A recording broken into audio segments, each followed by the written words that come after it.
il faut le dire, hein, pour l'Union africaine ou bien pour les Nations Unies, il parle du Sahara occidental.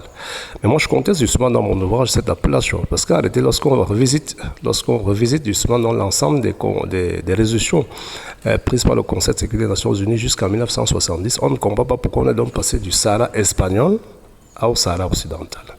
Mais je tiens à préciser qu'en réalité, le Sahara c'est cet espace qui s'étend de l'océan Atlantique jusqu'à la mer Méditerranée. Donc il y a un Sahara marocain, il y a un Sahara algérien, Sahara mauritanien, Sahara égyptien, Sahara tchadien, etc., etc. Donc le Sahara dont il est question ici, c'est les deux régions méridionales du Maroc.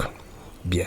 Donc il s'agit justement donc d'un conflit artificiel, je précise très bien, qui est né de la volonté de certains pays d'attenter à l'intégrité territoriale du Maroc par le financement d'un mouvement indépendantiste qu'on appelle le Polisario, qui a été créé de toutes pièces en 1975, même s'il faut préciser en réalité que c'était un mouvement qui a été créé à Rabat, essentiellement donc par la jeune élite estudiantine sahraoui, dont des habitants du sud du Maroc, qui demandait instamment le départ des Espagnols qui étaient justement basés dans la partie sud du Maroc.